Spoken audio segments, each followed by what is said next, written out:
नमस्ते। अच्छा, कभी सोचा है कि रोशनी मतलब लाइट कैसे जादू की तरह मुड़ जाती है?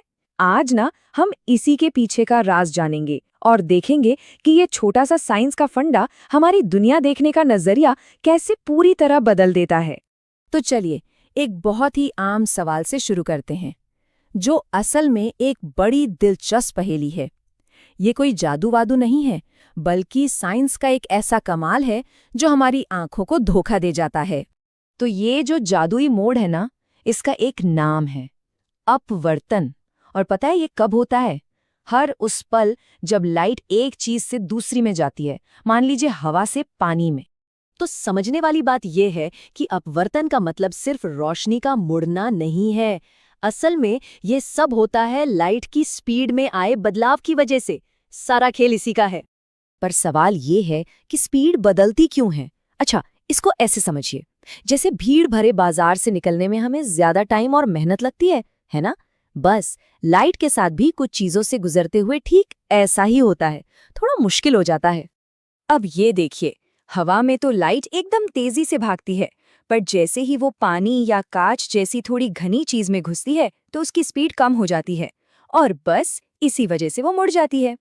तो जैसे ही इंसानों ने इस रूल को समझा ना, बस फिर क्या था, हमने लाइट को अपनी मर्जी से मोड़ने और कंट्रोल करने के तरीके खोज निकाले। और इसका सबसे कॉमन और जबरदस्त नतीजा क्या निकला? लेंस। अगर बिल्कुल आसान भाषा में कहें तो लेंस क्या है? ये कांच या प्लास्टिक का एक ऐसा टुकड़ा है जिसे एक खास शेप दिया जाता है। क्यों? ताकि वो लाइट की किरणों को एक तय तरीके से मोड़ सके।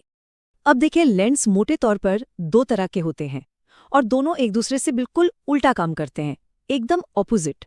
यहाँ इनका मेन फर्क एकदम साफ है। एक होता है उत्तल लेंस, जो बीच में से मोटा होता है। इसका काम है लाइट को एक जगह इकट्ठा करना, एक पॉइंट पर। और दूसरा है अवतल लेंस, जो बीच में से पतला होता है और ये लाइट को फैला देता है। और मजे की बात यह है कि कुछ सिंपल रूल्स को फॉलो करके हम एकदम सटीक बता सकते हैं कि कोई लेंस कैसी इमेज बनाएगा। ये कोई तुक्का नहीं, पक्का साइंस है।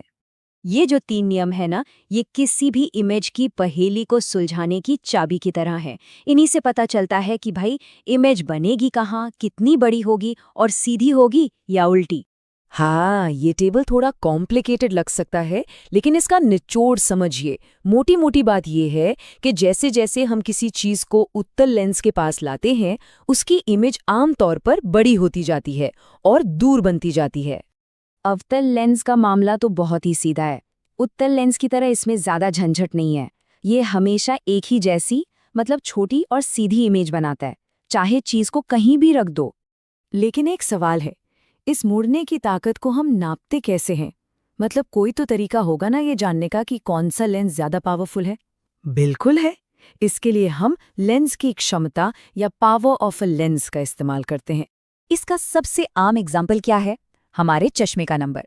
जब डॉक्टर किसी को +2.5 का नंबर देता है तो वो असल में लेंस की पावर ही बता रहा होता है और इसे डायोप्टर में नापा जाता है। ये बस नापने की एक यूनिट है, कोई टेंशन वाली बात नहीं है। तो ये सब जानने का मतलब क्या है?